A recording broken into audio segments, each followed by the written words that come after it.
Hey everybody, welcome to Love and Reload, the voice of the relocation industry. I am your host, Ben Cross, and I'm so blessed and honored to be here today with my good friend Njsane Courtney, Vice President of HR at American Bureau of Shipping, podcast host, comedian, public speaker, pocket square bro, my guy.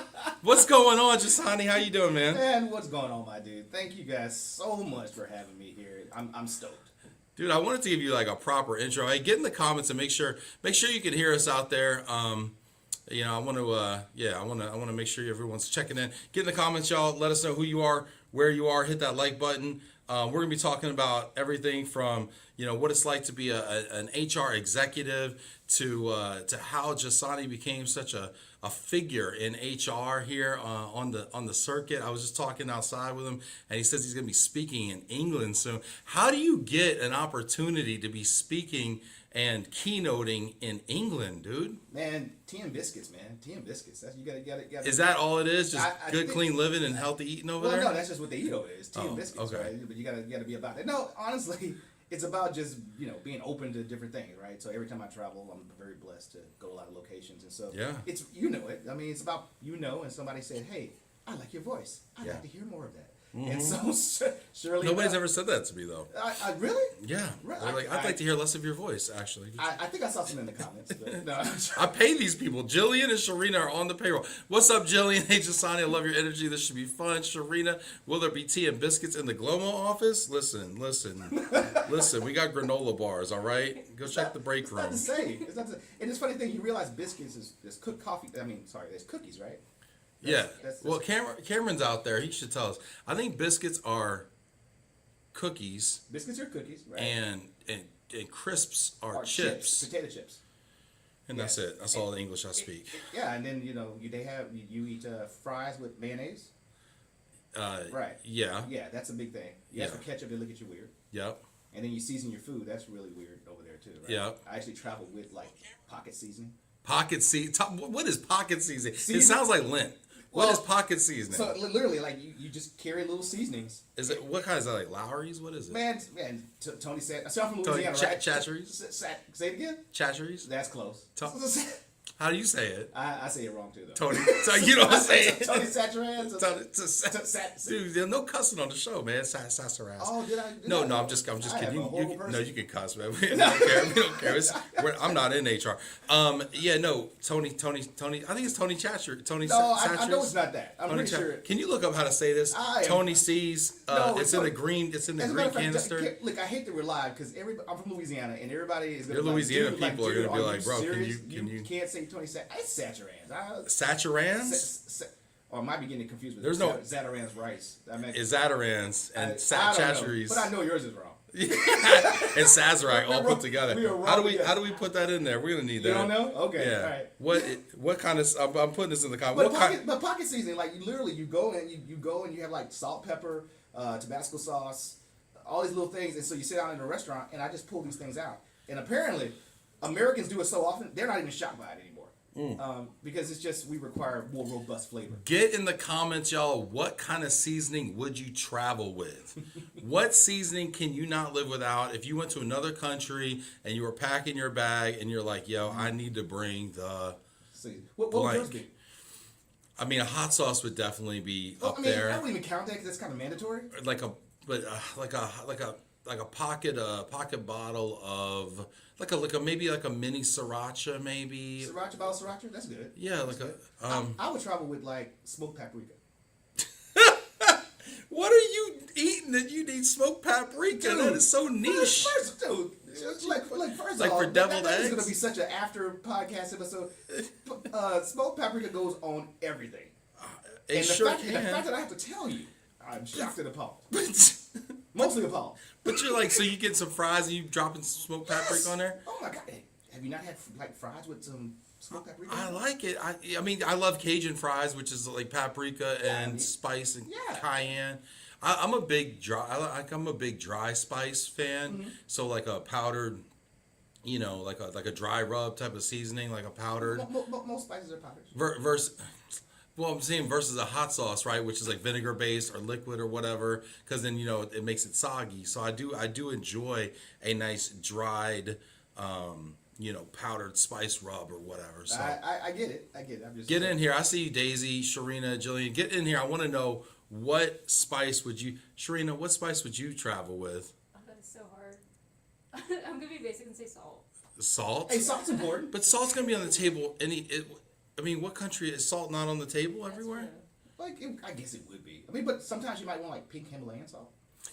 We were just having this conversation about salt the other day, and how many salts do you have in your home? 3.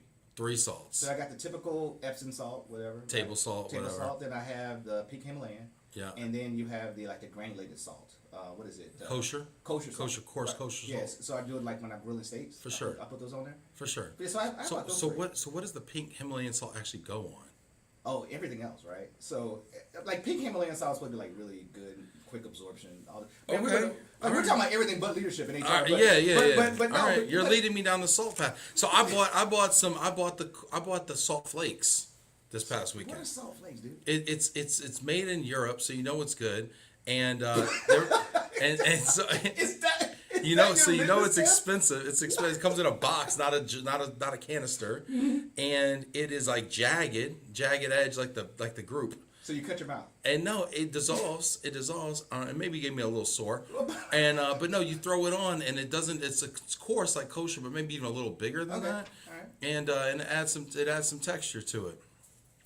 Yeah. So anyway, our levels are low. Hey Heather, I see. Heather says, "LOL." I have 2: table salt and pink salt. Heather, what are you putting your pink salt on? Everything. Yeah, we got people. Pink salt is amazing. It's almost like your same questioning of like smoked paprika. Yeah. We need to so like, your clothing game is on point. But Sounds like we gotta get your salt game. My seasoning is Your light. seasoning might be a little bit lacking there, brother. Yeah. I was thinking about salt this weekend. Actually, I was in church.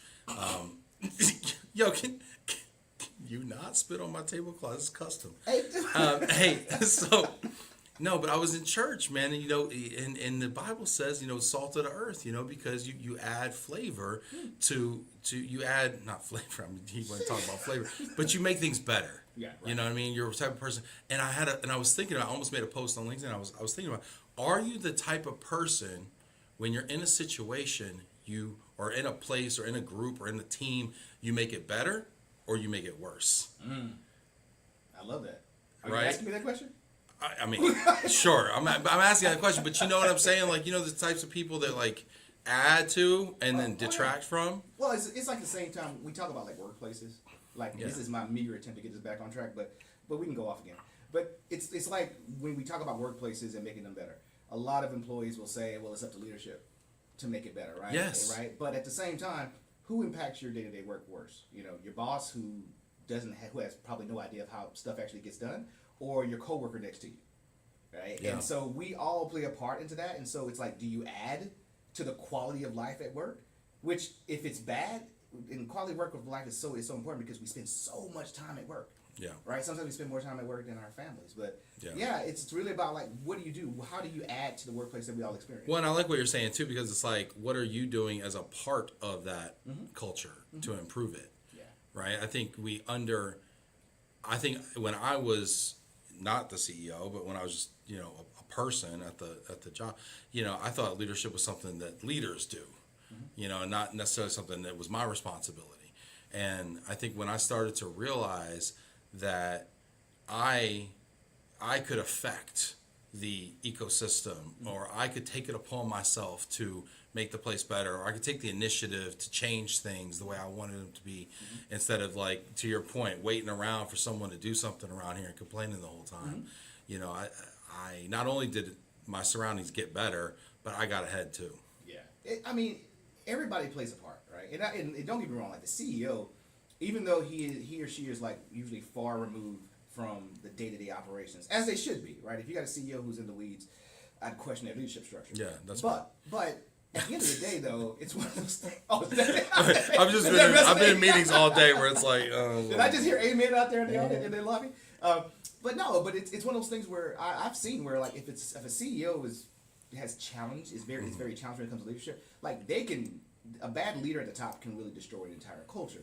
But at the end of the day, it's like, but who impacts your day-to-day work? Who will have you crying on the way to your commute, right? It's usually because, oh my God, Bexy is trying to destroy me at work, and it's always these little things at work where where we really don't realize as a regular worker, as an employee, that we have a lot of impact on our day-to-day work culture. Yeah. And we all need to take ownership, because it's leaders and employees that shape the overall culture of an organization. Yeah, I love that. Were you always, look at, we got people in the comments here. Get in the comments, y'all. I want to hear your questions for Njsane and your thoughts on leadership. We're going to be talking not just about salt, people. We're really going to get into it today. I think we need to come back to salt. Maybe switch to garlic powder. I think salt is oh man, you really, my wife told me I can't eat garlic anymore. Why? She said it makes me smell, man. Well, but it chases vampires away. But everyone else too. I found this ramen place down the street, and it has black double garlic ramen. Oh, man, yeah. It's the best ramen I've ever had. So here's a question: do you guys eat it together? That's what she's like. You can't eat this because then your people at work. I said, but I eat it on Friday, and then I come home on the weekend. What is the day of the week, man? Because then I come home on the weekend and they got to deal with it. They got to do it on the weekend. No, here's the trick, man. Here's the trick. So my wife, because I'm a big cigar guy. Yeah. And so my wife used to complain about me smoking cigars. Yeah. All the time. And finally, I started inviting her with me. Okay. And so it's okay if you both smell like cigars. And so it becomes kind of a joint thing. So take her to eat the black garlic ramen to get with you, and then you both smell, and you can't tell. Now you're just unified in smell and in matrimony. So Njsane, the marriage counselor now. Look at this. You have a lot of talents. Francisco Solis said Njsane Courtney, the headliner, is in the house.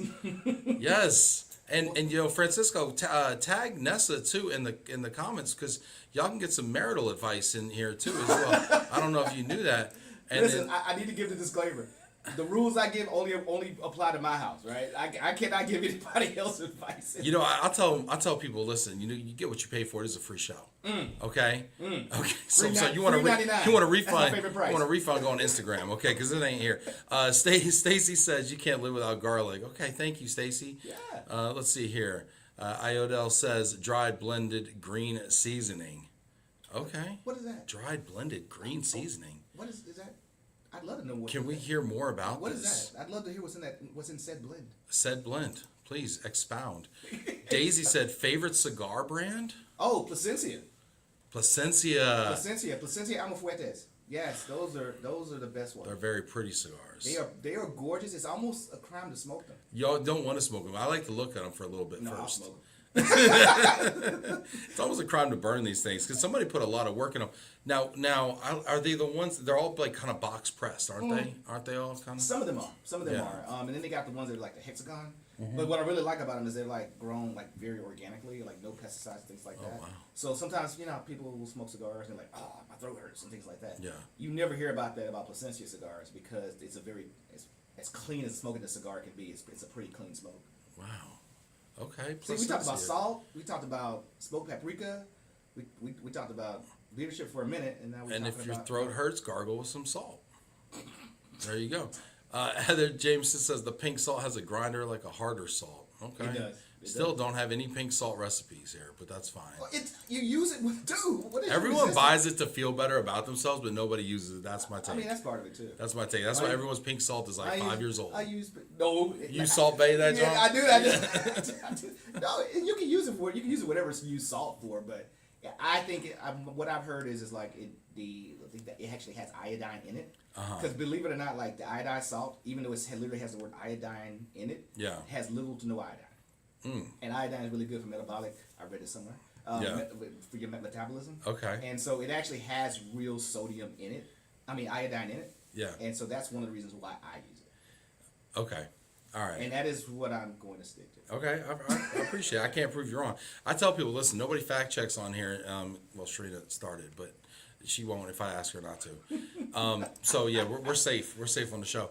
But let me ask you though, you now speak. You know, I've seen you speak now at HR conferences in Austin. You said you got one coming up in England that you're speaking at as well, a conference. I mean, how did you get on this track? I'm really kind of curious, you know, as someone that does podcasts and stuff and speaks a little bit. How did you, you know, were you always like this? Did you always have this knack for public speaking and leading like this? I had a knack for running my mouth. We started at a very early age. My teachers can tell you that. Yeah. Honestly, I never really thought about public speaking until about 5 or 6 years ago. And then I kind of did a presentation, and somebody was sitting in, and they asked me the question, and I never really saw myself in that. And you and I talked right before the show. We talked about people like you and I who do podcasts that okay, we're just naturally like this, but I had some real insecurities, man. You know, so much. Yeah, it's crazy. People have no idea. Yeah, and I mean, even now, I was telling some friends, some folks who helped me back in Houston, like taking pictures. Right? I was so insecure about how I looked. I was so insecure about how I carried myself that I did not want pictures being taken. But I realized if I'm going to be in this space and I'm going to be in public speaking, I got to get over it. And so they just kind of forced and pushed me out there into the deep end. And I still, even to this day, when I see a picture of myself on LinkedIn, even though I took the picture, those insecurities, man, they are still there. Like, oh, who am I to be on here? Who am I to be on these? Was there like a mental thing that you do or a trick that you do? Because there's people out there that are gonna have like imposter syndrome or whatever, you know, out there, and you know, is there a trick or something that you use to get over that before you know, do something big like do a podcast or step on stage? I mean, something. You know what? Really, I'll take this show for example. The fact that I have no qualms and we're having a great engaging conversation, we're having a good time, is because of the people. Mm-hmm. Right? You surround yourself with good people, good things tend to happen. And so when I do public speaking, usually I have some kind of friendly faces in the audience. Yeah. Or you're just really passionate about the conversation or the topic you're talking about. But it really just comes down to here at the heart, like what stirs you, what's able to get you motivated, and why are you even out there? You got to kind of stay true to your North Star. But you just got to, it's that emotional trigger that allows you to take that deep breath and, all right, I got this. Let's do this. Yeah, the familiar faces are good. Sometimes it can work against you too, though, because you see somebody there's people that make me that I know that like made me more nervous. Like right. I was speaking in Salt Lake City recently at the WERC thing, and I was really sick the whole week, and I had this 5-minute Ignite session, and it's like 5 minutes every 15 seconds, a new slide, and I was walking in there it was a talk on me getting canceled like 7 years ago. It was a talk about the talk that got me canceled. Oh wow!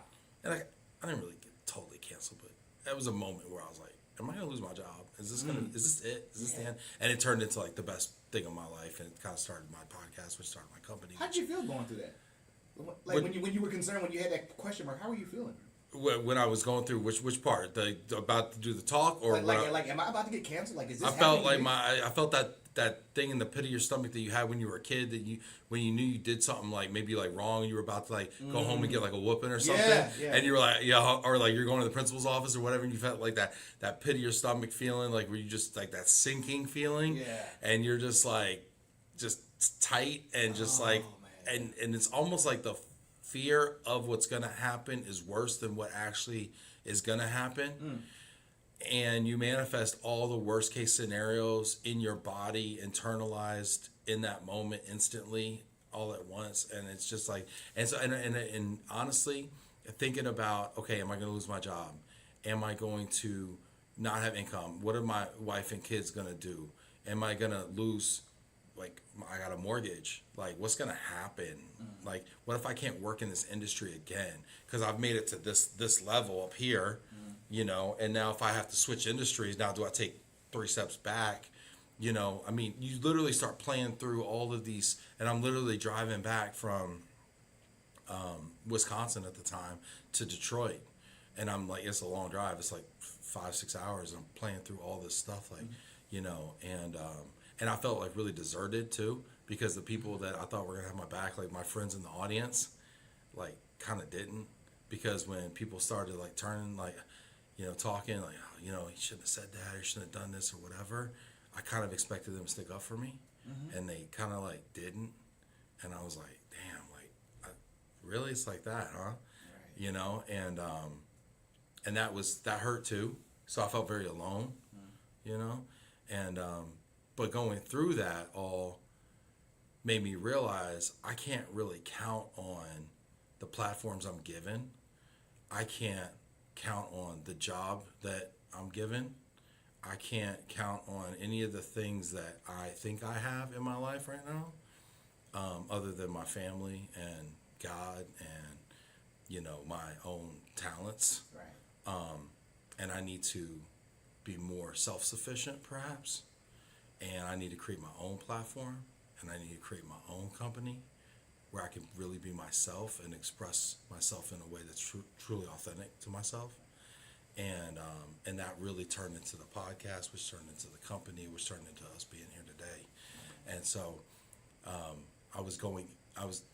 tell that story to say, when I walked into the auditorium to give that talk, that 5-minute talk, which I just summarized, I'm walking into this auditorium, which was way bigger than I thought it was going to be, because it was supposed to be a breakout session, but it looked like a main event, because it was probably, I don't know, it felt like a 500-person room, and it was standing room only, like all around the back and the sides. And I'm walking in because I'm so sick that I have to walk out every 5 minutes to like blow my nose, cough it up, like just get right. And I've been sleeping like 12 hours a day the last 2 days. I was sick, and I'm just like, I need enough to get through this. And I walk in to do my thing, and I'm walking past Bill Grable, CEO, chairman of Grable, Grable Relocation, who I have the utmost respect for. Jolene Lawfer, president of Ayers. Michelle Moore, CEO of NEI Global. Like, these are all my clients, my now friends, people who I respect, like Mount Rushmore type people to me, who I have so much respect for. And I'm about to get on this stage and like go back to 6 years ago when I basically did something that was one of the more embarrassing things and questionable things that I've done in my career, and like rehash it when like people kind of probably forgot about it. Right. And like, I'm like, why am I doing this? Like, Ben, what are you doing right now? And I'm walking by and be like, hey, Ben, how's it going? Like, I'm about to do this. Hey, yeah, I'm doing great. And so when you said, what were you thinking? Like, I'm thinking, why am I doing it? Like, why did I do it? And why did I do it again? That's kind of what I was going through. First off, Ben, thanks for sharing that. So seeing those people's faces made me more nervous. It does. That's an amazing story, and I hope your audience appreciates you showing that level of vulnerability, and I'll reciprocate, right? There was actually a time where my wife and I went through like this really massive tragedy, right? So I think a lot of people can relate to this. Like, we struggled to have kids. Yeah. And I'm able to tell a story. Trust me, I got my wife a blessing for this, but but we struggled to have kids, and there was one point where we got really far along into the pregnancy, and we lost. Wow. Yeah, we lost our kid. So sorry. And it's one of those things where in our relationship, I was always the positive person, right? I was always the positive. My wife is very practical. She's an accountant. She's very practical, and I'm the half glass full.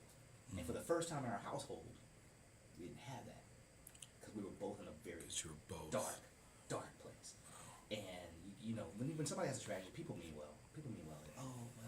God needs another angel, and all these things, and you just don't want to freaking hear it, right? You just don't want to hear it, because all you know is you lost something. And you try to get yourself back on track, and you really feel alone, because it's just one of those times in your period where no one understands, right? People can empathize, but unless you've actually been through it, people don't really know. And I wasn't myself. I wasn't the person that you guys see in front of you right now. It wasn't me, and I didn't know if I was ever going to be me.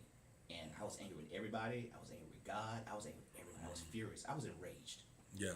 And that's never been me before. And so it's one thing when you have, people sometimes say when you go through that tragedy, sometimes marriages don't make it. But we were the opposite. Like, we had a common enemy, which was society and the man upstairs. And when you got two grown folks both angry at the same things, anger begets anger. And so that was a dark house for like a year And so eventually, getting to the point though, eventually, it lashed out at work, right? Because I had an employee who came to me and she made a mistake. She did not deserve the way I went at her. And it wasn't about her. Yeah. It was about my unresolved trauma. Yeah. And the more people tried to reach out, the more alone I felt. Right? It was almost, it's like a weird thing. Yeah. And you have to, you have to figure out your path to work through those things. And fortunately, my wife and I, we worked through it. We now have a daughter. We just celebrated her seventh birthday on Sunday. Praise God, man. Oh, absolutely.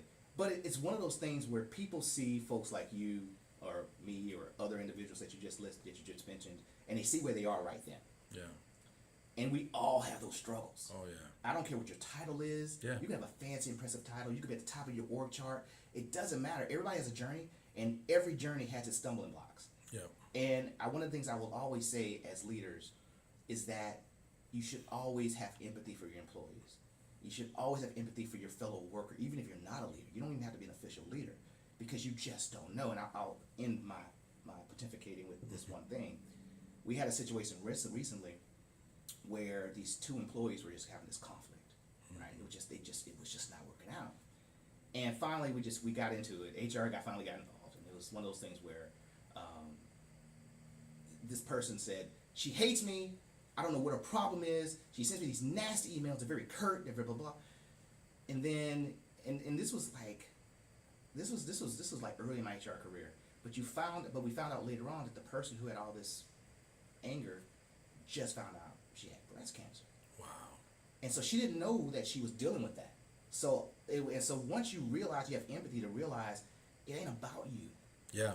Because when something bad happens, we tend to personalize it. Oh yeah. And especially as employees and workers, we tend to personalize it. And it's about us. It's about the drama we've told ourselves. Well, and it's so easy to do so because they said it to me, so it must be about me. It must be about me, right? Yeah. You sent the email to me. Yeah, and I talk to my folks all the time, and it's like most of the way people react towards you is about them and not you. Most of the time it is. I'd say more than half of the tone or whatever is about them, because they're even when it's not, it is, because the way you perceive the world around you is through the lenses that you have and through the experiences you carry with you. It is, and I always tell my team, and this is more recent. I tell my team now, and it's real easy within workplaces to feel like, oh, that department doesn't understand, and this department doesn't get it, and they're holding my work back.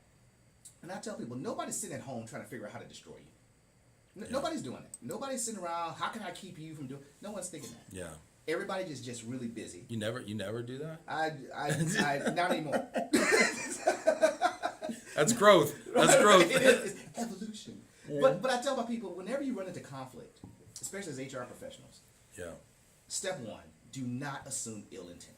Yes, assume positive intent. I love that. Yeah, don't always assume that you don't know what happened that morning. That person had an argument with their partner. I'm gonna hit the like button on that one myself. Assume positive intent. But you do have to assume positive intent. Now, sometimes people prove you right. Sometimes they just don't like you, which is okay too.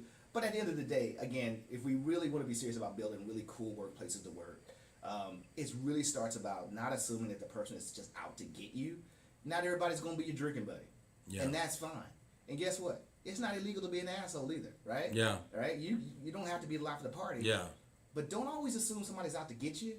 Now, I will also say, just because you're paranoid doesn't mean you're wrong. Yeah. But at the same time, don't start off the gate like that. Yeah, no, that's a great quote, right? Just because you're paranoid doesn't mean people aren't out to get you. No, that's funny. But and you're right too. Like society's kind of changed in a little bit of a way where the expectation is now that everyone has to kind of get along.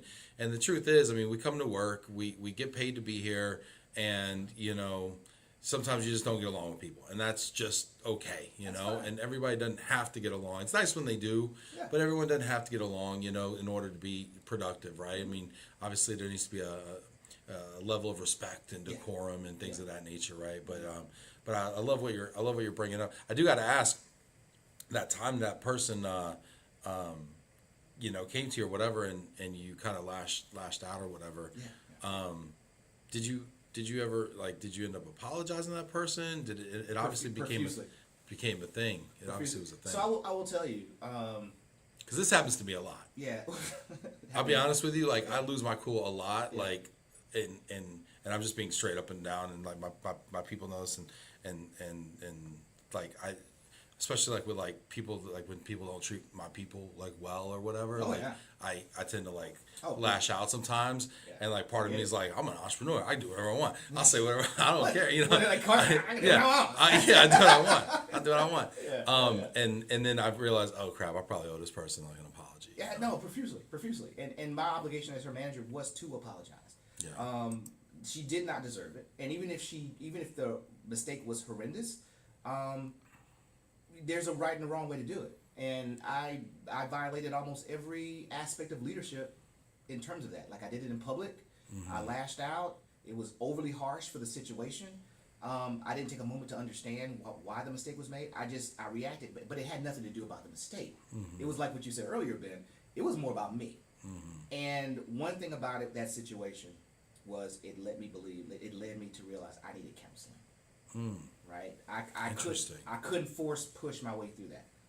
As a guy, sometimes we still have that stigma in our minds that we got to be a rock. Right. And it was, again, I'll say, like, one of the things through that whole situation I realized was that me trying to be there for my wife, right? Because when you go through something like that, yeah, as the husband, as the potential father, I went through a lot.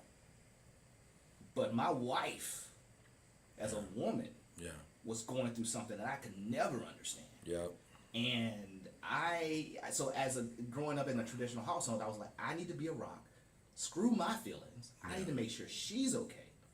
But at the same time, I couldn't be my best for her if I wasn't being my best for myself. So I had to go through counseling. Yeah. And so later on, when I finally came back to work, people were trying to invite me to meetings, and people were like, welcome back, and things like that. And I just pushed past all of them. And I went to that young lady's cubicle, and I said, and because I offended her publicly, I apologized publicly. And I said, I won't say her name, but I said, I am so sorry. Yeah. I said, I respect if you don't want to work for me, because I'm not sure if I'd want to work for me. I said, but hopefully I can regain your trust. Yeah. But I, as a person, it's not even your manager, as a human being, I owe you an apology. And I hope that I can regain your trust. Wow. And she immediately, being the beautiful person she was, she jumped up and gave me a hug. Yeah. That meant so much to her, I'm sure. And so we're good. We're good now. We have lunch occasionally, and it worked out well. But as a leader, and that's the other thing, right? As a leader, when you know you've messed up, you need to own it. Yeah. Because God knows if you got to win, we'd be the first people like, yeah, I built this. Yeah. But when you make a mistake, yeah, it is time for you to put your big boy, big girl pants on, and own up to that mistake, and be okay with saying, my bad, that was wrong, and we're gonna work through this together. Yeah, right? I love it. Hit that like button, y'all. Get in the comments, y'all. I'm really curious your thoughts. I want to talk a little bit about trust, because I think that's so important. I think we don't talk about trust enough. I think it's kind of one of those things that's kind of misunderstood. Jack Jampel's in here. He said, I would have stuck up for you. Heather James said, wow, Ben, you're getting deep but real. And Jack Jampel, that experience in Wisconsin actually helped you, Ben. Yeah, it did. It's kind of interesting how, and this true for me at least, this show and this company and this opportunity, I mean, sitting here today, came out of that bad situation in Wisconsin. And, thank you, Jack. I appreciate it.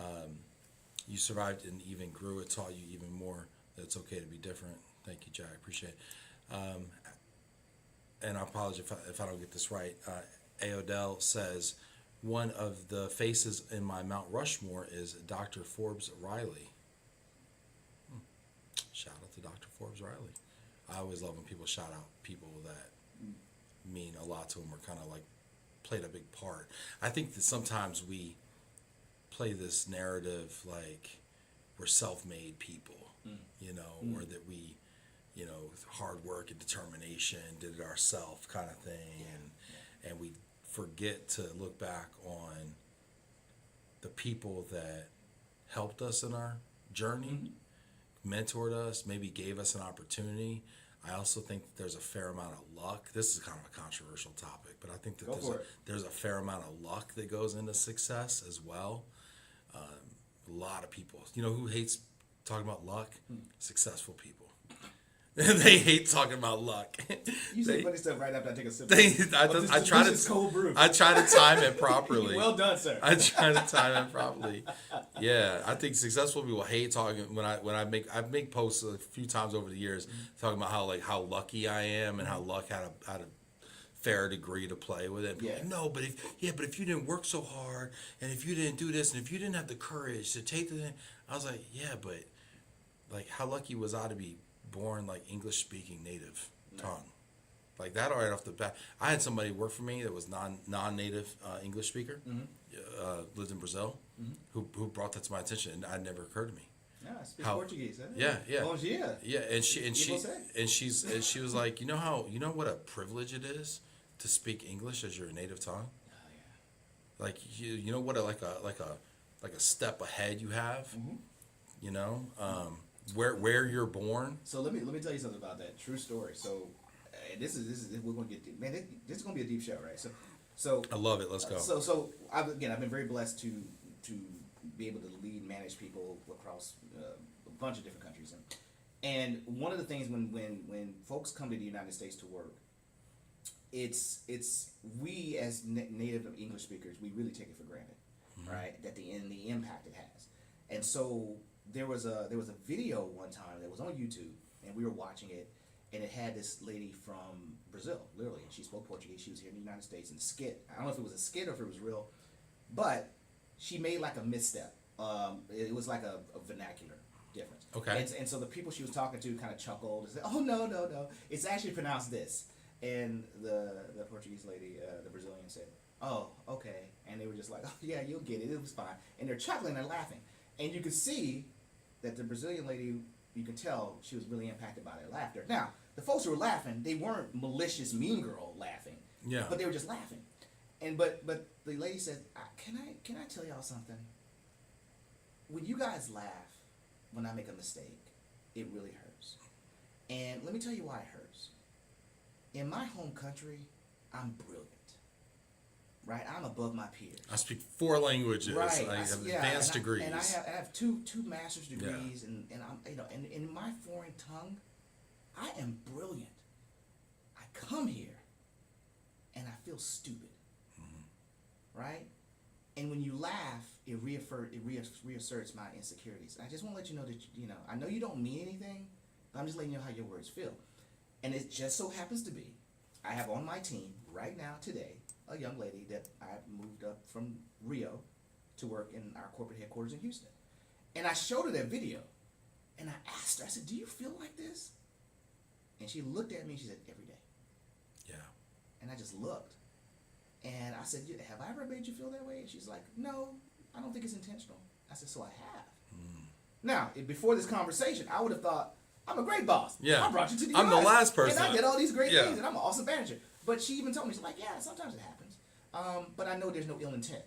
But if you're asking me the question, yeah, it hurts." And so to your point about recognizing, like, being able to work in the country that you were born in versus working in another country, it's really important for leaders of international teams to really remember that. Because folks who come here who have to learn English as a second language, they deal with it all the time. And so we have to, as American leaders, have to respect that struggle and recognize that that's sometimes what they go through. Do you employ like cultural training for this type of stuff? We do. And is there more that folks could do? Probably. But we do, because we're so international as our company. We work in 61, 67 different countries around the world. So you have to have a certain level of international knowledge to be able to operate in those countries. But you can never have too much understanding. Yeah. Right? You can never have too much empathy for someone else's journey to get to where they are. Yeah, we talk to a lot of folks that do cultural training because we're in the relocation industry, and one of the things that they brought a lot of things to my attention, because it's so funny, because culture is one of those things you take for granted until it smacks you in the face, with a cultural difference, and you don't see your own culture. We were just talking about this the other night. I was like, somebody was like, I was talking to, was like, I don't have a culture. They said, "I don't have a culture," right? Because it was a white American person. Like, "I don't have a culture." I'm like, "Well, you have a culture. You celebrate, you celebrate 4th of July, and you celebrate Thanksgiving, and you celebrate, and you watch football, and you do this, and you do that, and it doesn't look like culture to you, but somebody else in another country doesn't do these things, So it's a culture. It's not what you think of as culture, because it's the hegemonic culture of the United States, the default, whatever you want to call it, culture, mainstream if you want to call it, right? So it doesn't look like thing. But then you go somewhere else and you're like, whoa, this is a different culture. And so one of the things that was brought to my attention by our cultural training friends is cultural training isn't just for people who go to work in another country. It can be used for anybody, because we all have, the nature of business now is you have cross-functional teams in other countries all the time, and we're always dealing with, and we have clients and and vendors in other countries, and we're always talking to people across cultures, negotiating with people across cultures, whatever. And there's so many opportunities for us to have cultural misses. Even within the office, within people who are Americans, there's cultural differences. It's like there's so much opportunity there, and I think it's just one of those things that might be underutilized in the space. But I'm really kind of curious, because you're more the HR kind of guru than I am. I just come at it from a relo standpoint. I think guru may be generous, but okay, yeah, I'll take it. Yeah, I'll be a guru. You're my friend in HR, okay? I am. I am your friend in HR.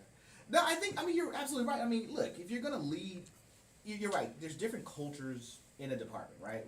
Hell, in my family, right? Some of us live on the East Coast. Some of us lived in the West Coast. Some of us have always lived down south. And even within my family, we share blood, right? And there's some dynamics that play at from some of the folks who, I got a couple of sisters who lived on the East Coast.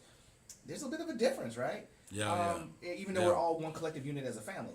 So I grew up, same thing. I grew up in New York, but my family's from Texas and Arkansas. Yeah. It's totally different. Totally different. And so, going and attributing this back to the workplace, I think, look, you just got to be sensitive to differences, right? You don't have to necessarily highlight and just say, oh, you're different. Oh, you're black. Oh, you're white. Or you're this.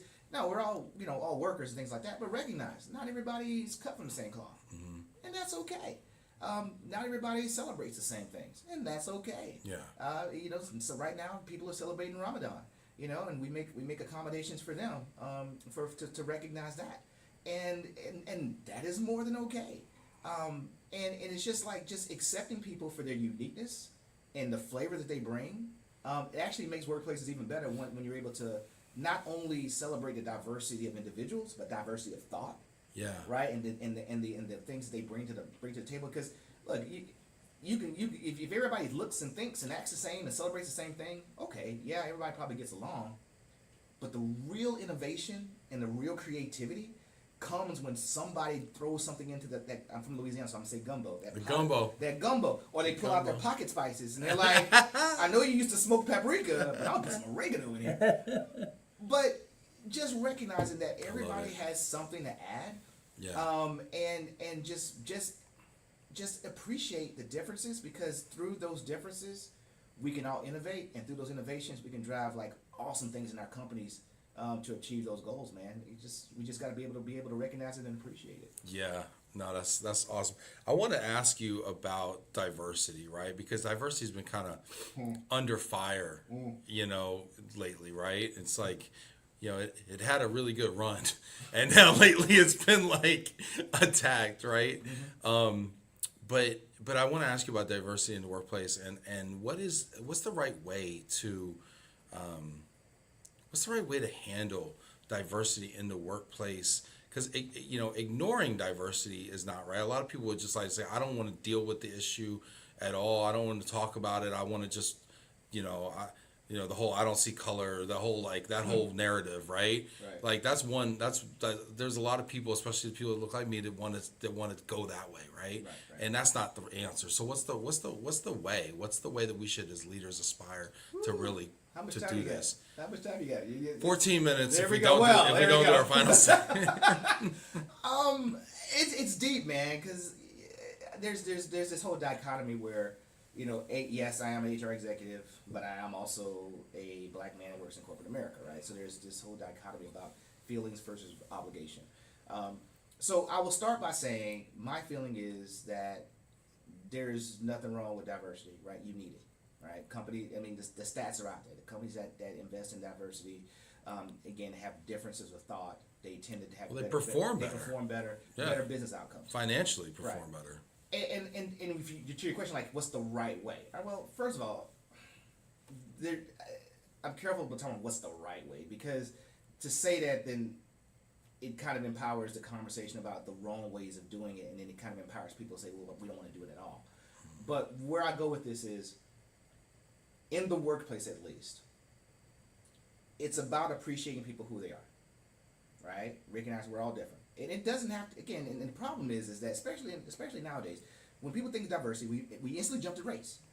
We either want to jump to race or gender, right? But there's all kinds of types of diversity. And I just said a minute ago, like diversity of thought and things like that.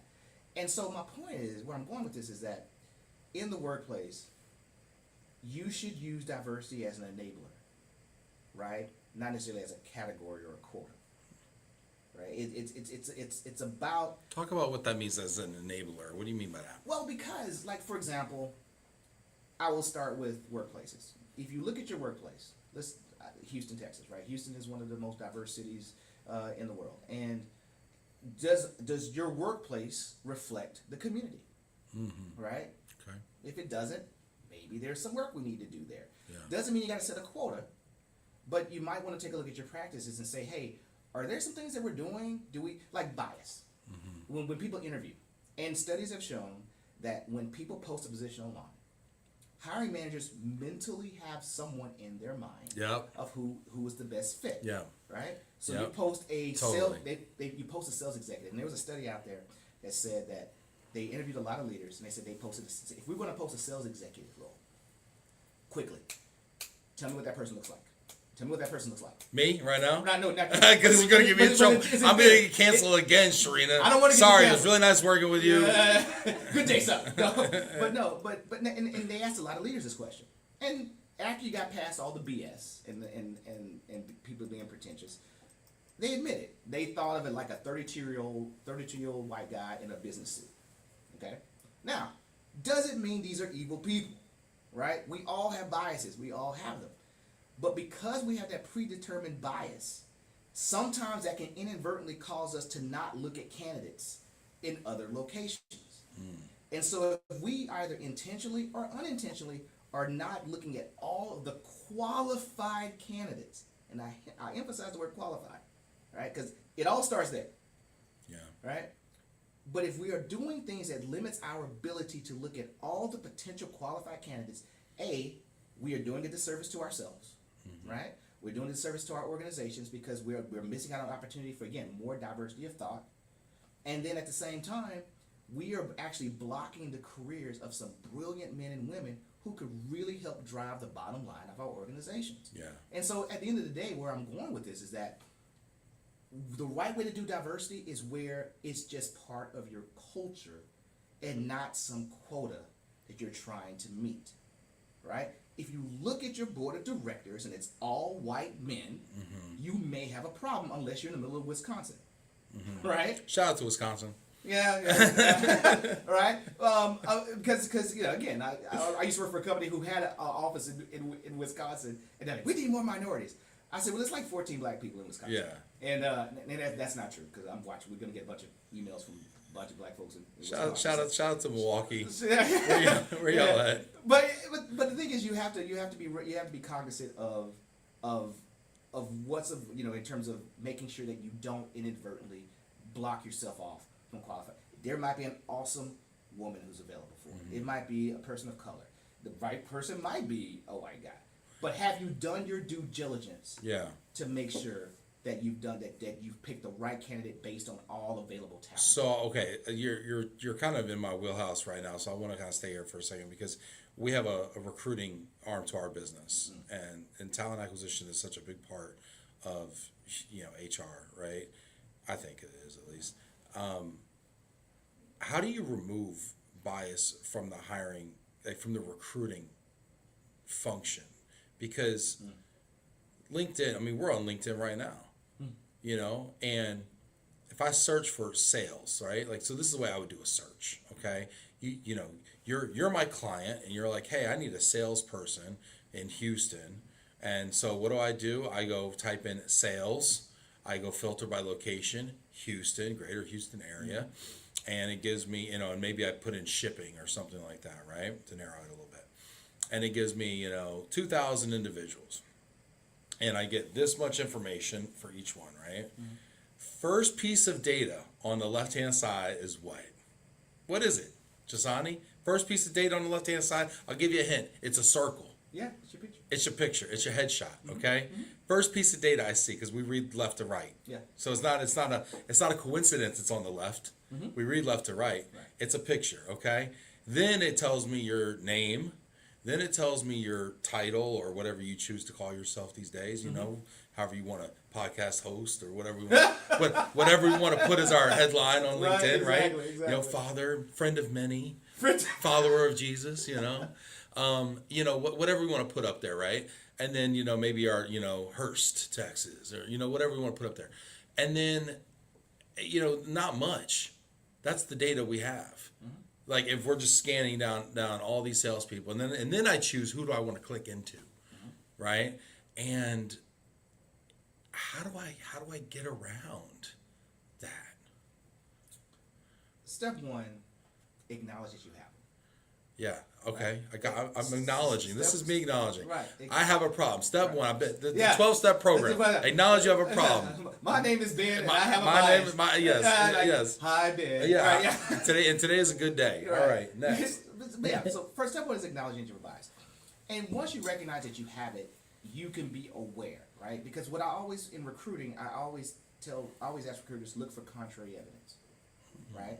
As you interview people, right? So I'm an outgoing person, you're an outgoing person. I'm assuming when we interview people, we tend to like the same people, right? We like extroverted, outgoing, oh my God, this person's charismatic, great, right?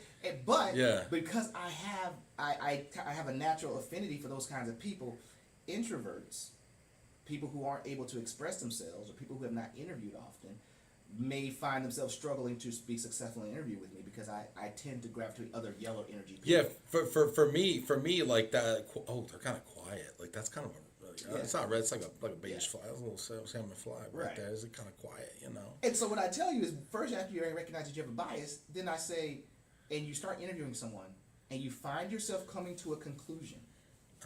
Ask intentional questions to challenge your thinking. Challenge your own thinking. Challenge your own thinking. Look for contrary, and it works both ways. Yes. If you find so yourself, if I like somebody, also if challenge you that. Also challenge those assertions, and you will be surprised what comes out of that. It's kind of a branch of what people call behavior-based interviewing. But you challenge where your brain is going, because your brain will lie to you. Because all the time. Because we are naturally attracted to what's more familiar to us, right? And so at the end of the day, you challenge that thinking, because your brain will tell you. Because again, I tell these all the time. My brain lies to me every day at 12 o'clock. Tells me I'm hungry. No, you're probably hungry. Right. but yeah, I mean, I tell leaders all the time, like, there's more than one shape of leader, right? Yeah. So there's some leaders who love the robust. I'll step on the stage and I can take command, and I'm a sales guy or gal, and I dominate a room. High gravitas. Right. They can dominate a room. They go play golf. They go hunting. They do all these great things. But I always tell leaders, there's other leaders too, right? There's other forms of leadership that are just as valuable, because not everybody gravitates towards that big, robust person. Some people appreciate a good, silent, powerful leader. A leader who says few words, but those few words have impact. Some people love folks who can appeal to the emotion. Some people like leaders who can appeal to the technical side, right? They don't care about the wordy stuff. Talk to me, leader, about the analytics. And so therefore we have to challenge our own thinking about what does good look like in this space of whatever it is we're looking for. And that helps overcome any bias, because then if you make a decision and someone questions you about that decision, you're now armed with data. You says, well, I initially liked them because they came in all guns blazing, but I also asked them questions about their ability to capture market share. I also talked to them about their ability to interact with clients and form collaborative relationships, and they were able to give me examples. Yeah, and that's a really good question asking, and that's got to be some training. It's almost like, how do you train people to interview to counter bias, right? I mean, and the thing is, I mean, an organization might have 100 hiring managers, right? It's like, how do we train them all to be good interviewers? it's almost like a skill, you know. And that's where HR can do a lot better job. First of all, you got to have managers who actually want the training. Because far too often a manager will say, "Well, I've been doing this for 47 Yeah, years. I know when I see them. I know. Yeah, I feel my gut tells me." Or that could be indigestion with too much smoked paprika. But so sometimes leaders have to change their thinking and be open to training. But HR can also do a better job sometimes in terms of offering those trainings to managers, because the world of interviewing and recruiting is different. The world of talent is different. The amount of talent, like these Gen X's, old Gen X's like me, right? We got about 10 or 15 years left, and we're playing golf. You know, it's the millennials and the Gen Zs, and what attracts them to roles and their level is a complete different world. So leaders have to be okay with receiving training to be able to interview correctly to avoid those biases in this new age of talent. Man, I could talk to you about this for a while. This might be a dinner conversation. You might have to It probably teach us how to counter bias in our interview process. You know, I've read. I looked at your office. You got some good diversity here, man. Yeah. We could use some more dudes.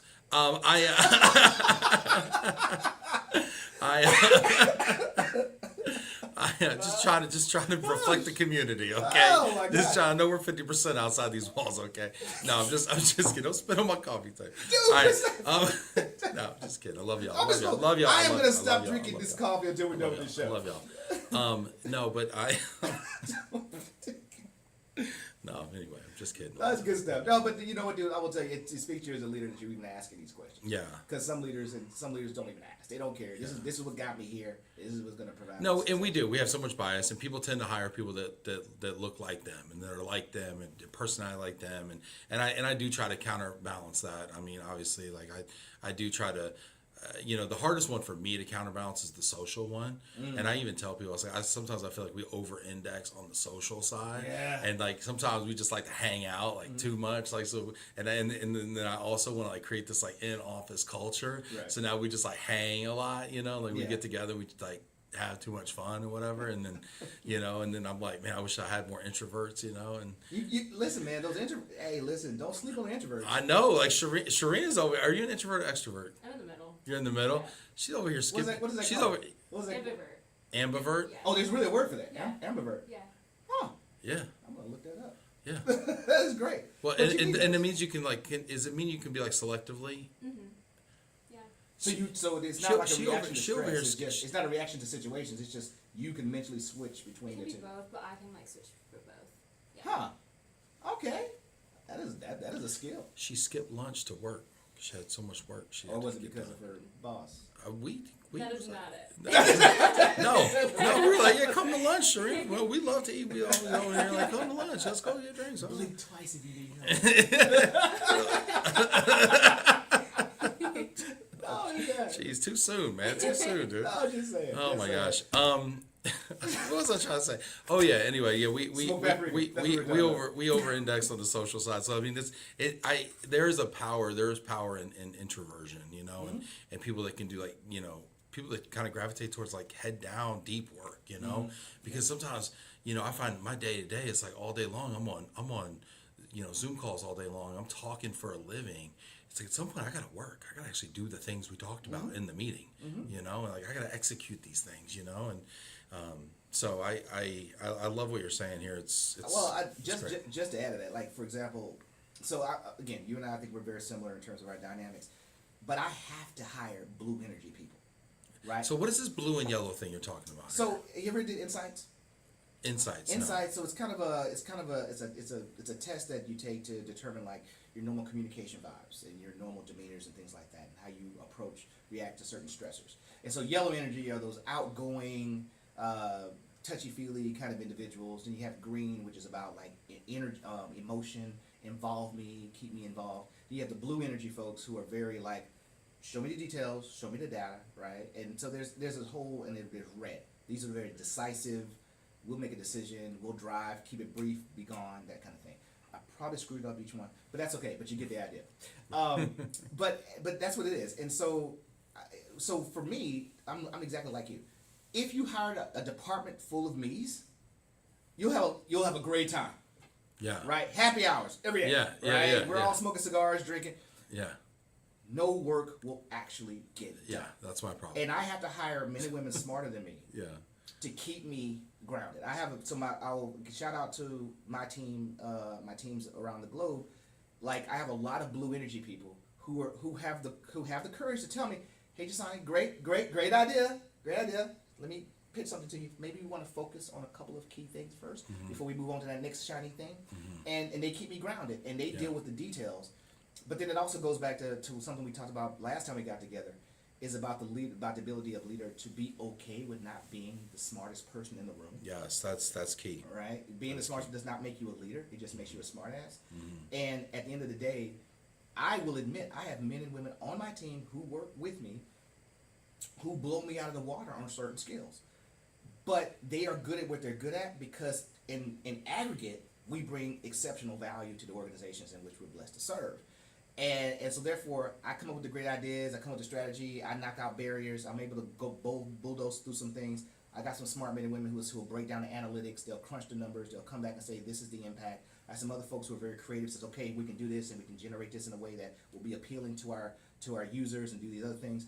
And together, we bring so much value to the organization. But if you have a bunch of number crunchers and they can't be creative, you're missing it. If you got a bunch of yellow energy folks, they're always at happy hours, huge expense bills, but no real product comes out. And so again, diversity of thought. Yeah. Right? Yeah. Wow. Okay.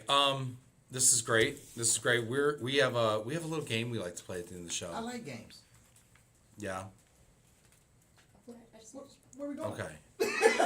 Yeah. We're gonna keep on. The producer's quitting over here. She just resigned. Not enough diversity. We're out of here. she's out.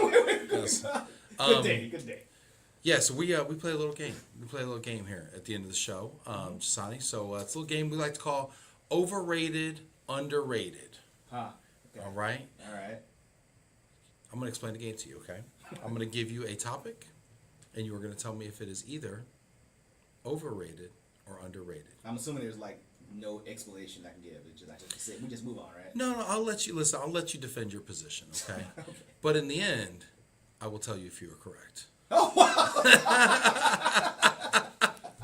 Okay. The more you laugh, the smarter you are. It is actually a sign of intelligence to find that joke hilarious. All right, okay? Great. We're starting well. Yes. I don't know what you do on your show, but on my show, I am the decider. Anyway, by the way, if you don't follow Njsane, you need to.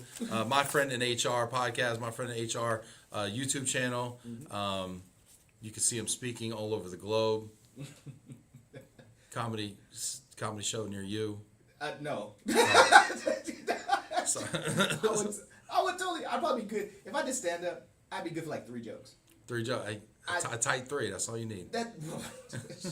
I'm what you call situational comedy. Yeah. Like I could jump in on a conversation all day and add more comments. But if you just say, all right, here's your 60 minutes on And HBO. Go. Or even 5. Can you do 5, you think? Man, I think I got 3. You got 3 I'd maybe. I'd struggle after 3. I think people want their ticket money back. Have you ever done like an open mic thing? Other than karaoke?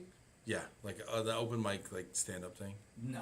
There's one over here in Plain over here that does open mic on like Mondays. Mm-hmm. And have you done it? I've gone and I've watched, and I'm like, this would be so fun. If you do it, I do it. Next time you're in Dallas on a Monday. I'm here in April.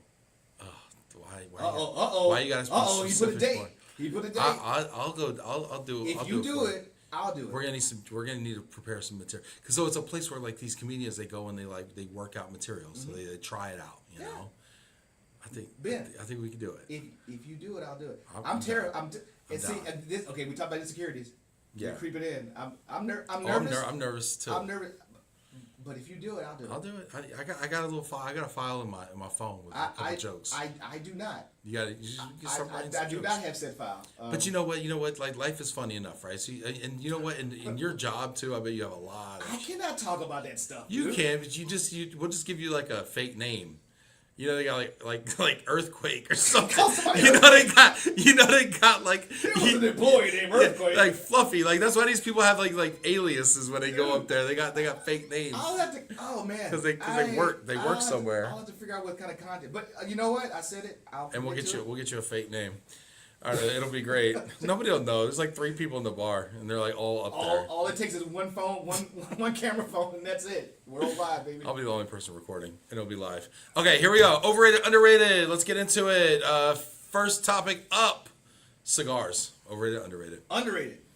Yeah, cigars get a bad rap these days, They huh? do. What's up with that? It just people don't know. People need to smoke more. That's They, a hot they take. do need to smoke more, What's up with that? or just appreciate those that do. Well, there's just smoking is a social activity, and I think all activities where we socialize need to be leaned into more. Yeah, I mean, I love it. I love smoking a good cigar. It calms me. People can always say, "Well, you find other things that calm you," and I'm like, if I like it, let me be. Let me and my cigar be. Yeah. Let us exist. No, I for those who appreciate it, it is underrated. Underrated, indeed. That was an easy one. All right, Oh, next totally. next one up. Overrated, underrated. Mardi Gras. Now, where in Louisiana are you from? So I'm from Natchitoches. So Wait, huh? Natchitoches? Natchitoches. Dude, we're in Dallas. It's like 2 hours east. Is that Nacogdoches? It is not Nacogdoches. Well, It is so funny. When I moved to Houston, Natchitoches. everybody kept Natchitoches. He says it like you spell potato. Like Actually, so that'll be your next podcast episode. Natchitoches in Louisiana and Nacogdoches in Texas are sister cities. So I was close. I was on to something. They are actually sister cities. They were founded by the same Indian tribe, the Natchitoches Indians. And Okay. So the tree chief sent his sons one east, one west, and so where they settled, one went east, and that became Natchitoches, Louisiana, and Nacogdoches became where the other son settled in what's now known Nacogdoches, Texas. Is that true? Sure. There we go. That's it. Okay. See? Okay. So. But they answer your question. Mardi Gras, overrated, underrated. Do they have a Mardi Gras in Natchitoches?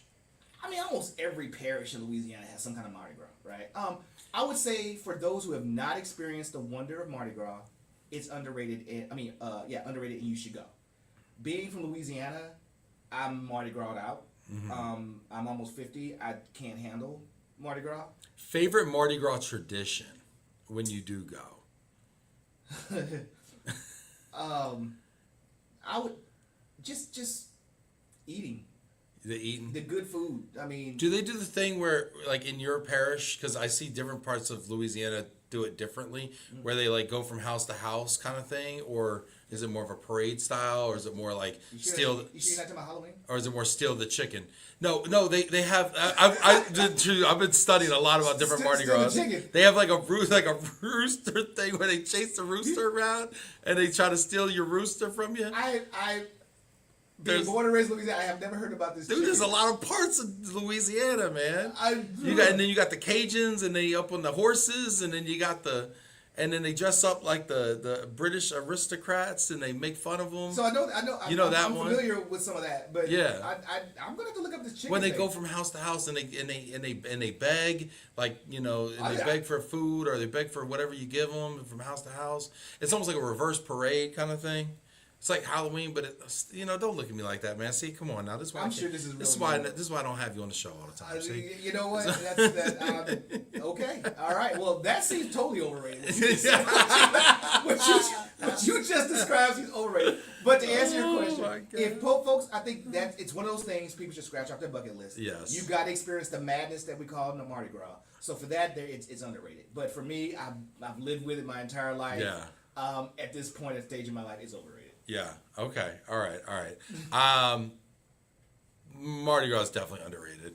People are over it, but they shouldn't be. They need to be under it because it is amazing. It is amazing. Mardi Gras is what's up. It's great.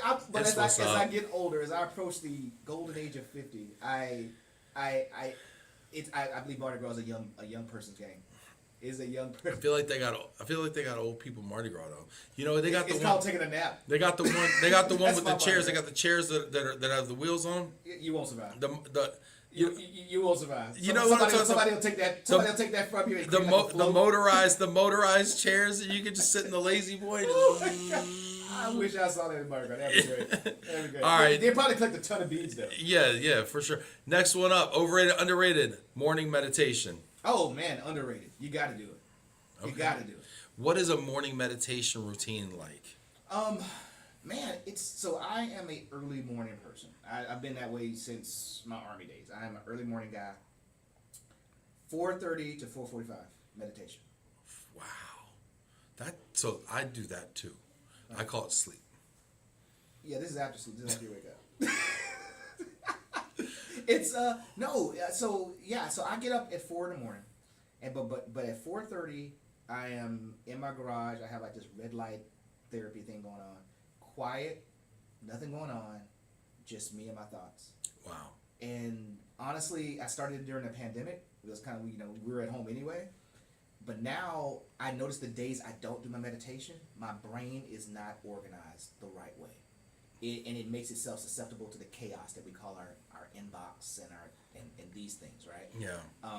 But that 15 minutes, man, of just quiet. And you don't have to do like, there's some really structured meditation, but man, and I'm not saying people wake up at 4 o'clock. You can do meditation whenever. You can close your office door at noon and meditate.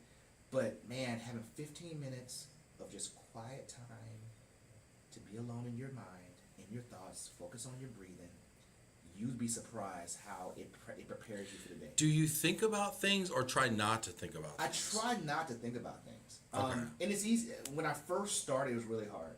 It's really hard because you can't stop the constant churn in your brain. After you do it for a while and you just focus on your breathing. Is this before or after coffee? Before. Because if I drink coffee, the caffeine gets me riled up and I'm thinking about things, right? Okay. But I get up, I drink a little tumbler of water with a little pink Himalayan salt. Oh, you do not put the I pink do. Himalayan I salt do in pink the Himalayan water. salt, man. You need to look that up, man. While you looking up chickens Gosh, and I'm door to stealing door. I'd rather steal a chicken. All right. But no, it's meditation. All right, I'm in. All right, I'm in.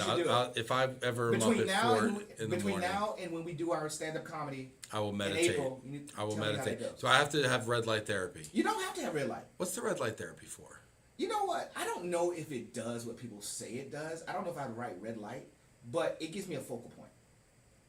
Oh, okay. It gives me a focal point. So I'm in my garage. My garage. When you come to Houston, I have to show it to you. Yeah. My wife let me turn my garage into like this whiskey cigar bar. It's the entire wall. Anyway, That's what I'm talking about. Right. Because the problem in Texas is we don't have basements. we don't have basements. So we don't right have yet. a proper man cave built into every home, as one should. As one should. So if there's a hurricane in Houston, which we are prone to have, Yeah. our cars are screwed because I have like couches and lazy boys and all kinds of stuff in there. But the placencias will be fine. The placencias will be fine. But yeah, I just go in there in my garage in the morning.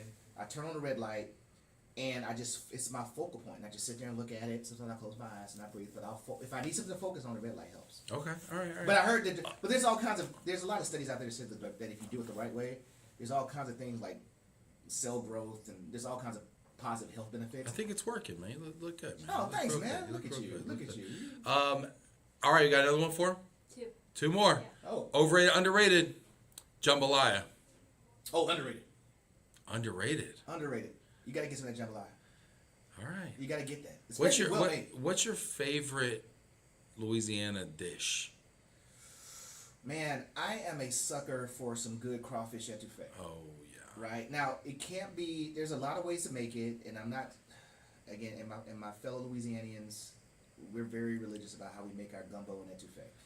No slam for anybody who likes the dark roux, and it's kind of like a broth and things like that. It's good. For me though, it's the creamy. It's very creamy. It hugs the rice. You got the crawfish in there.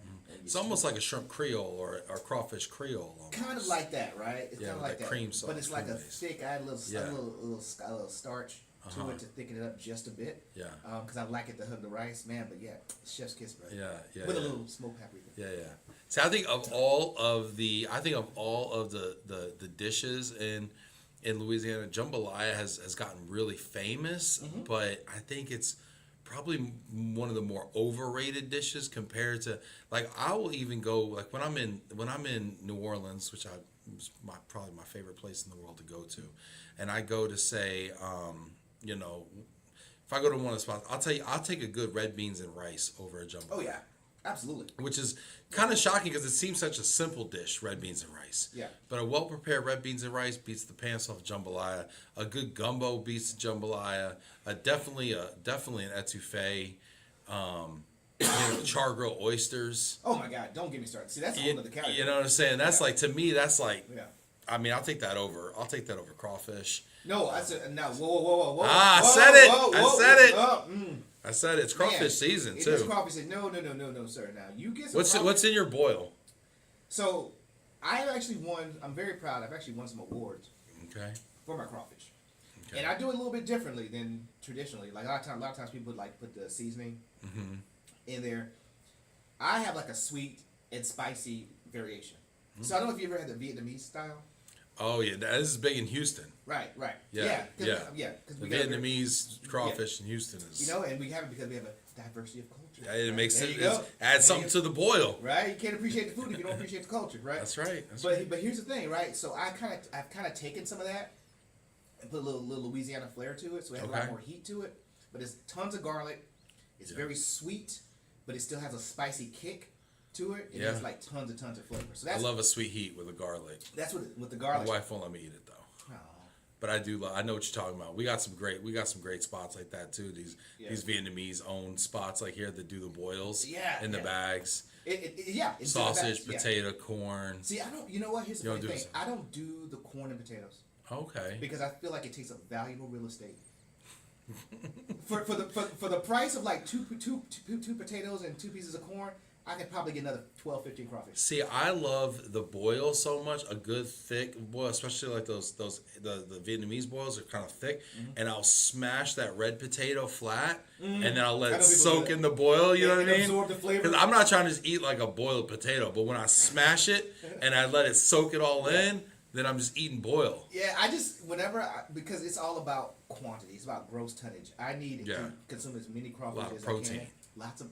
This Yes, guy gets it. It's Yeah, all I about get the, it. it's all about the protein. I get it. But amongst everything you listed, crawfish is king. Okay. Well cooked crawfish is king. Okay. All right. Crappy crawfish, to hell with it. Might be a crawfish night. Who knows? Well, tell me more. All right. Last one up. Overrated, underrated. Believing in something bigger than yourself. Absolutely paramount.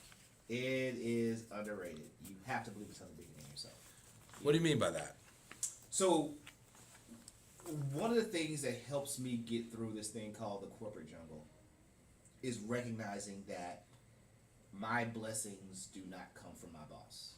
Right? I am very appreciative to all the employers that I've had. It's through my employers that I've been able to experience so much, and I'm blessed for each experience. However, my blessings come from a higher power, right? And I believe that the higher power blesses me through my employer, blesses me through my boss. And once you realize that your blessings come from there, and that's your source, then it gives you a freedom to truly make choices for yourself. Because if and again, this is my faith, this is my belief. But whether you believe in God or you believe in a positive energy or whatever you believe in, if you believe in something higher than yourself, you realize that your success is not tied to a person, right? If this CEO leaves, or if somebody buys the company, oh no, what happens to my career? No, man, I'll be fine because I serve something greater. If another opportunity comes, oh no, I'm going to leave my boss and they've taken care of me and all these things. Yeah, that's value and you want to show loyalty, but at the end of the day, your blessings don't come from man, but your blessings come from somewhere else. And as long as you believe in something greater than yourself, it is a very freeing belief, and it gives you the freedom to say, is this really my destiny? Is this really my path now? Because everything has seasons, right? Yeah. Relationships have seasons. Your pockets. Yeah, my pockets do have seasons. It took me a minute to realize what you were going with. I was like, what? But I'll also bring it back and say, when you look at your boss and say, okay, my blessings flow through this person, not from this person, but they flow through this person. I think we also have to recognize that we are also a vessel of blessings for other people. Absolutely. Too. Right. Absolutely. I always say, like, I'm blessed in order to be a blessing to other others. people. Right. Yeah. So it's like, so this dollar that I'm given also now is a dollar that I'm actually just gonna pass on. Like I don't own it. Yeah.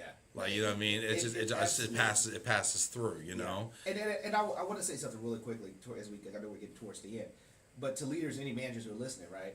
I challenge them to think about the last time they told their team thank you, right? Thank you. There you go. Look at this guy. Thank you, Sharina. Appreciate you. But to that point, right? It's a lot of times I read a lot of white papers, and there's a lot of leaders who talk about retention and recognition programs and plans, and those are really great, right? You should have something to show your teams that their work matters, right? But you would be surprised the power of a simple thank you. Mm-hmm. Hey, your work matters. Hey, the success that we are recognizing today is because you kicked ass, you took names, and you put in those extra hours. Thank you for what it is you do. And that will buy you so much goodwill and loyalty with your employees. Far too often leaders think about money. And don't get me wrong, money is great. We get to get things with money. But what buys loyalty and goodwill with your team, what will have them go through a brick wall or work through a long weekend for It's you. drywall, mostly. Just watch the It studs. seems- Watch the studs. But Going through a brick wall is that gratitude? It's gratitude, man. Yeah. I learned that in the Army, man. You take care of your troops, you take care of your people. People always worry about KPIs and sales and things like that.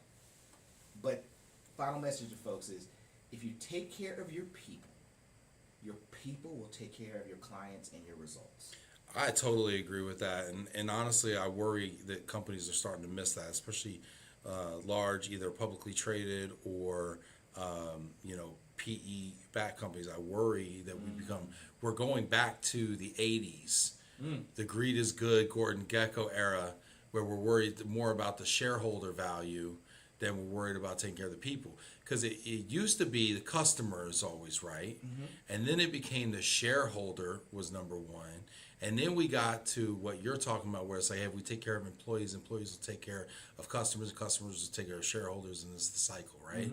And now it feels like we're going back into let's just worry about that stock price. If we get that stock price high and we give our employees equity plans, then everybody's gonna get taken care of, right? Yeah. Well, except maybe the customer, and then honestly maybe the employee, because they get equity plan, but they don't get enough.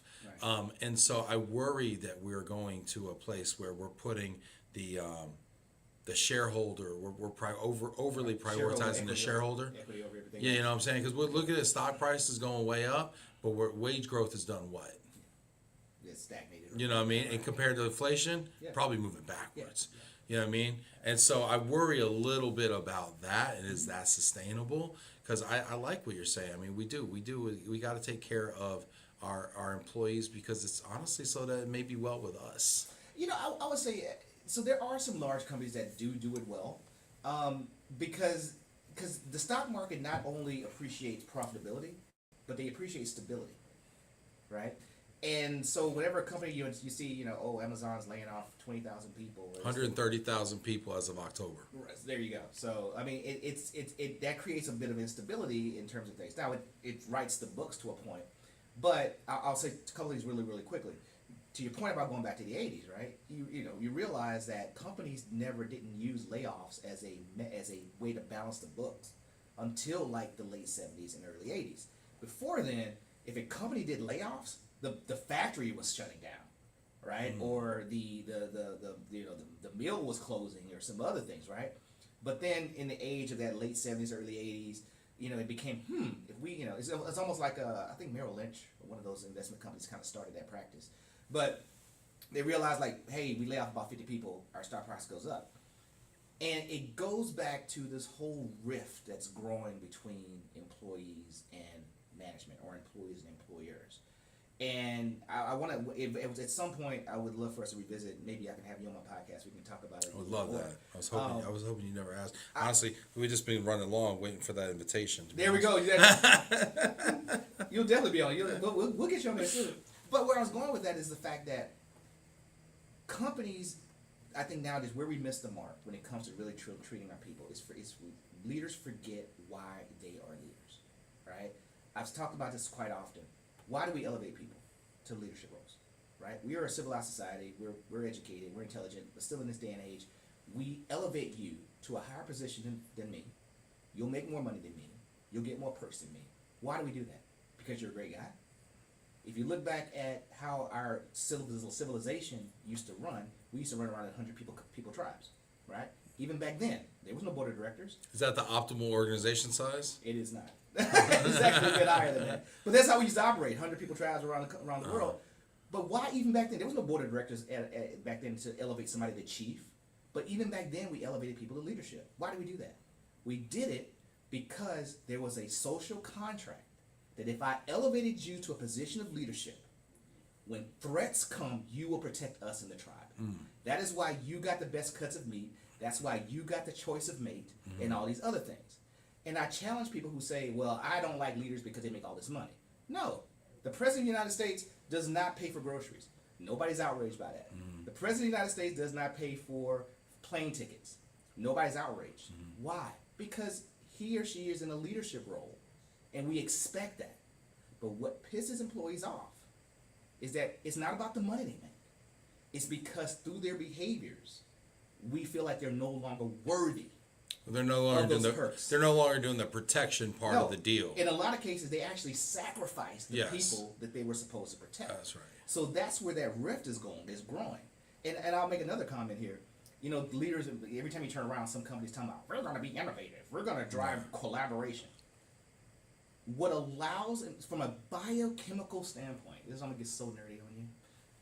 From a biochemical standpoint, the chemical that allows us to actually trust. You know that warm feeling when you hug your kids, right? Yeah. That's oxytocin, right? Oxytocin being flooded into your system. Yeah. It is the chemical that actually chemically allows us to form bonds and establish trust, right? If you don't have that free flowing, it is chemically impossible for us to actually trust each other. What is the number one killer of oxytocin? Cortisol, the stress hormone. Oh, interesting. Cortisol kills oxytocin or inhibits the production of it. And so when leaders know they have a high stress environment, when leaders see unmanaged, unchecked stress, and we go to this antiquated viewpoint of stress builds diamonds, while awesome in geology, that does not work in human beings. Unchecked stress. Now, managed stress can build resilience, right? Just like when you work out, the stress builds up muscles, right? Yeah. So when managers see there's a high stress environment, their teams are working long hours, they're exhibiting signs of burnout, and they let that roll, they are then creating the environment that is the opposite of what they say they want when they say they want collaboration and innovation. Interesting. Wow, lot to think about there, Njsane. brought a lot of I mean, we could talk about this for a long time. Njsane, thank you, man, so much for being here today. Listen, thank you guys. You guys have been so great. I'm still excited. I can't believe I'm actually here. This whole facility is great. Your team is awesome. Thank you. You came correct with the pocket square. Yeah, you know, I action. gotta keep up with you, man. No, man, I'm trying to keep it with you. Listen. Iron sharpens iron, man. It's kind of. That's it. Thank you so much, Njsane, for being here. We got the YouTube link there, youtube.com/@myfriendnhr is the channel. Follow Njsane Courtney. Where are you speaking next, man? My next speaking engagement is gonna be, I think in April. I'll be actually speaking at the SHRM Talent Conference as well as the Lone Star Conference here in Dallas. Oh, nice. You're coming to the Lone Star Relocation Summit? I will be there. Nice. That's what's up. Are you gonna be there? Oh, yeah, I'm going to be there. We'll probably be podding over there, yeah. Then I'm gonna be lurking in the background. You Nice. recording? Come I'll be photobomb lurking us. in the background. The SHRM Talent Conference, is that something we should attend since we have a recruiting practice? I think you should. I absolutely think you should. We have a Get Talent podcast that we're going to start doing more. We do it live. We do a LinkedIn live stream. That's cool. But we're going to start actually interviewing more talent luminaries and HR talent acquisition thought leaders. So maybe you could help us get some folks. Oh, on. I got at least 3 people. Yeah. All right. You hear that, Jill? Out there, we got some guests lined up. Oh, I got you covered. I got you. That's what's up. Awesome. All right. Awesome. Thanks so much for being here. I appreciate it, Njsane. Thanks so much, man. I appreciate it. Take care.